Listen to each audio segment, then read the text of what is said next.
ছেলেদেরকে সুসংবাদ দিন, তার মানে বিপদে ধৈর্য ধারণ করতে হবে। প্রিয় ভাইয়েরা, ইন্নামাস সাবরু ইনদা সাদামাতিল উলা। বিপদে আমরা অনেক সময় প্যানিক হয়ে যাই, অস্থির হয়ে যাই, কি করব, হতাশ। না, মুমিনরা হতাশ হয় না, ধৈর্য ধারণ করে। কি করে? কি করে?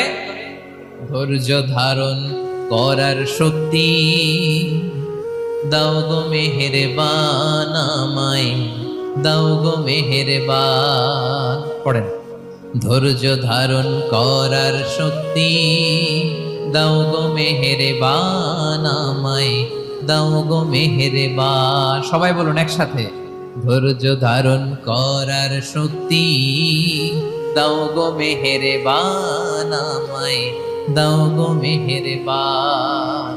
বুকের ভেতর ব্যথার নদী বইছে অবিরা, বইছে।